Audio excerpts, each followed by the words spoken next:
What's up, everybody? We're going to go over today exactly what it takes to put a Gen 5 upper on a PSA lower. So we'll go ahead, we'll turn the camera down and we'll go over some details here.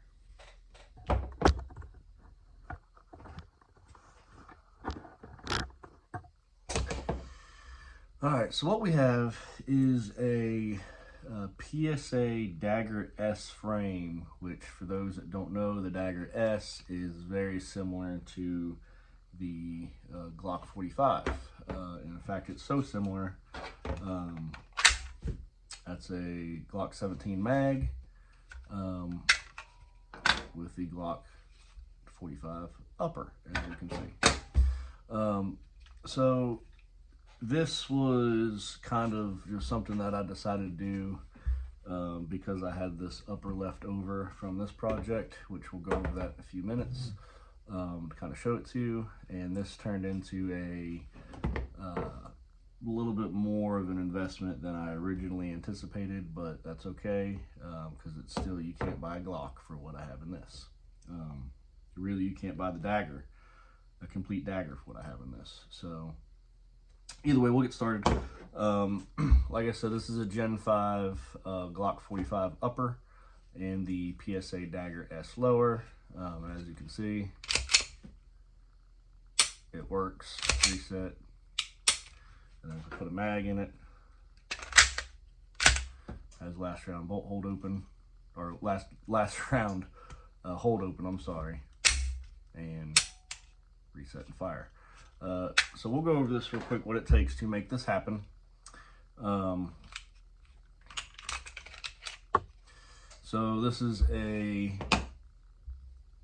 Gen 5 upper with the Gen 3 guide rod and Gen 3 to Gen 5 adapter right here. It slides in the little front of the upper.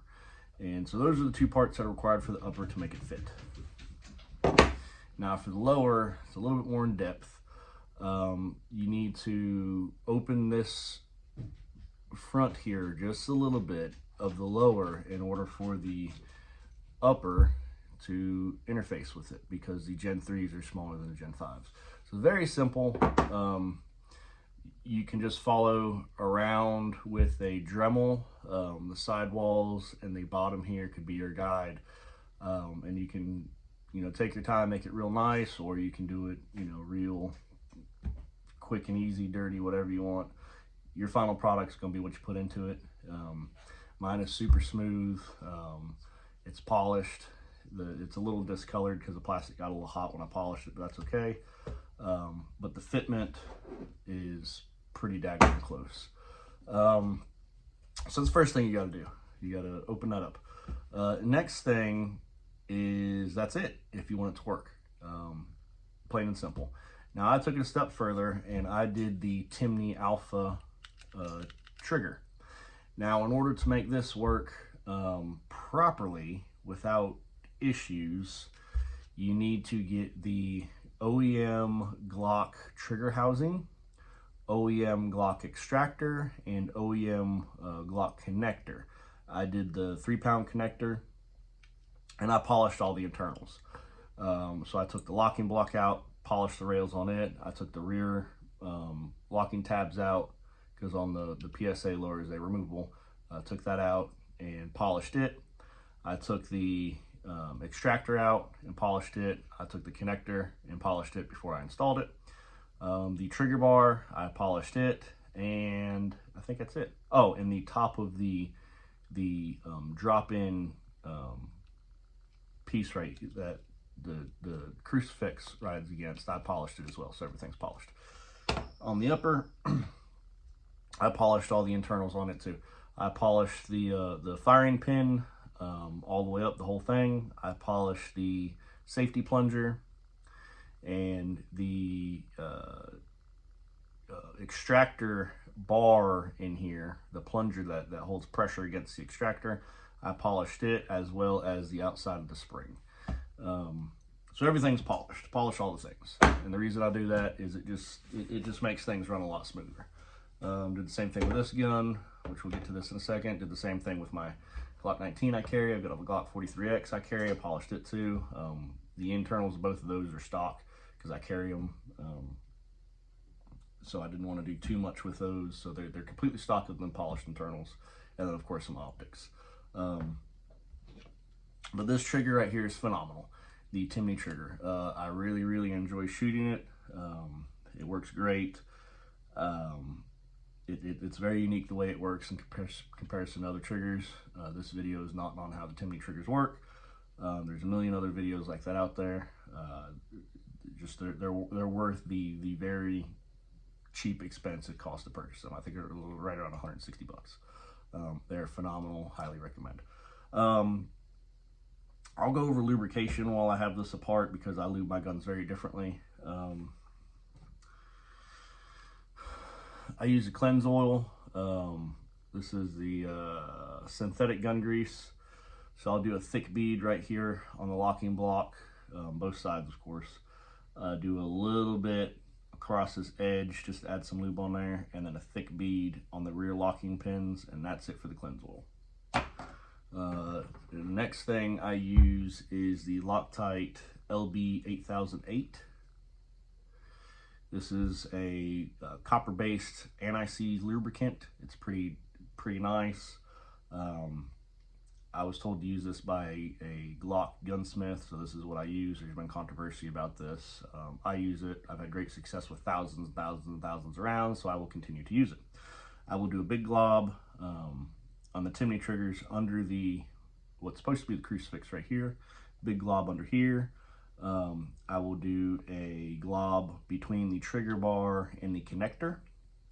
I will do just a little bit on top of the nipple here on the trigger bar that rides against the safety plunger, and then I will do a little bit of a film across the outside of the trigger bar that rides against the polymer on the lower, just to help it be just a little bit smoother. And the last thing, I use very minimal gun oil, and I don't use any on the lower. I use a little bit on the upper. So I'll do a little drop, or a hefty drop, right here on the barrel where it interfaces with the locking block. I will do a dab on the upper where the barrel interfaces with the upper up here.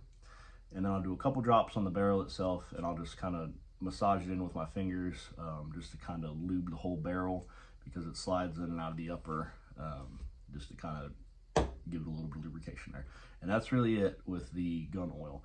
I do not pour it down in the firing pin assembly. I do not pour it down in the lower. I do not cover everything there is to cover with gun oil because it's just not needed. It's not necessary on Glock.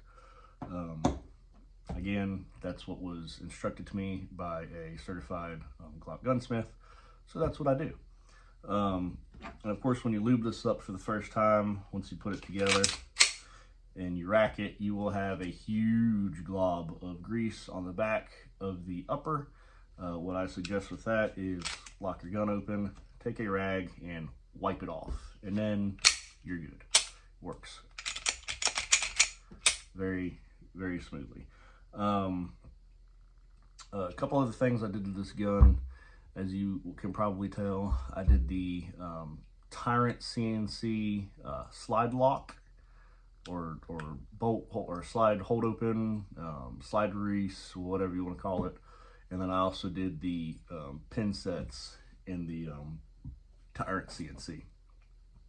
I left the original PSA mag release because I actually like it on this gun. It's extended, it's pretty long there. It's got a decent serration on it. It doesn't tear up my thumb, but it's easy to reach. And that's it. So it's a really nice gun for very little investment.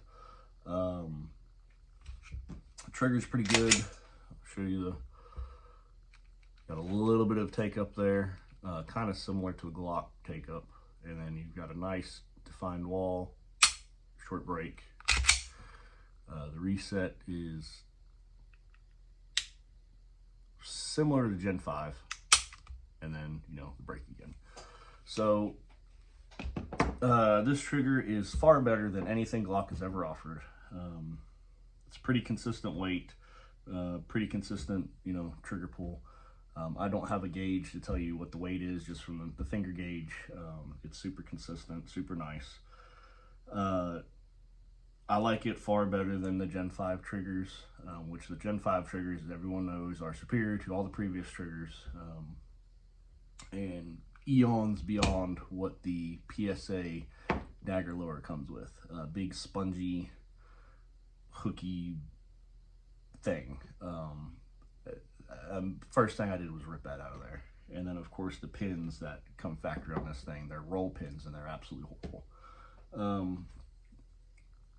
So, to answer a couple more questions, for holster compatibility with this guy, it will not fit, well, at least in my situation, it will not fit same holsters that the Glock 45 will, which this is a Glock 45, my race gun, Glock 45 lower.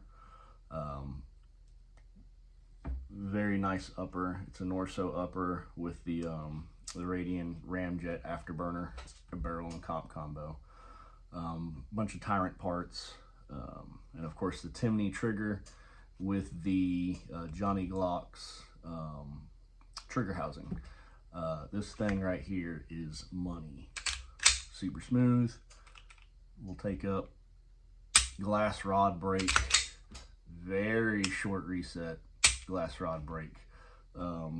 Very nice weapon. I do not carry this because I have so much money in it, but well, here, before I take this light off, I'll show you. It fits in. This is my Duty Safari Lamb holster. Fits in there nice and tight. Of course, release it. I'm gonna put the light on the PSA lower, or PSA Glock 45 hybrid deal, and show y'all it does not fit, in case anyone's wondering.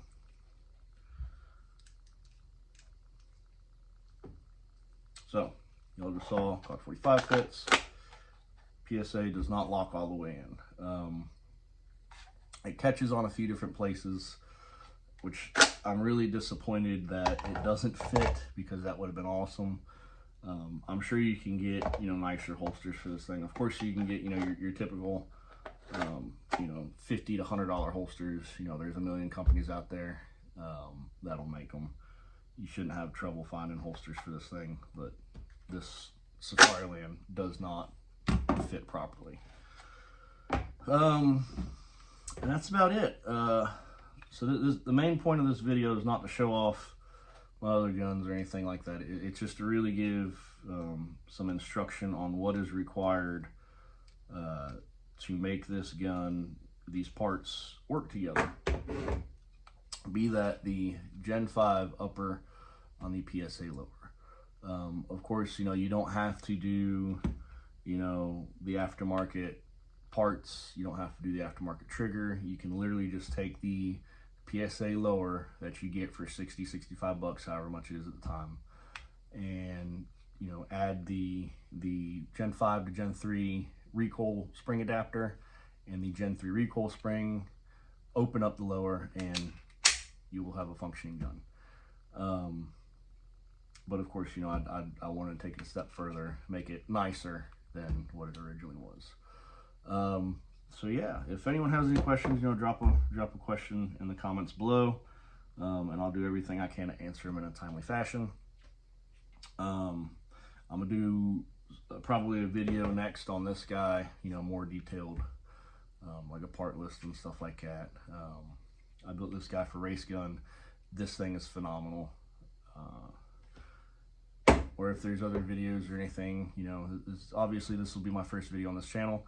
So if anyone has any questions or anything, or videos, content that you would like to see me do, I would be very, very happy to do them. But yeah, other than that, I hope you all enjoyed the video. Please like and subscribe, and have a blessed day.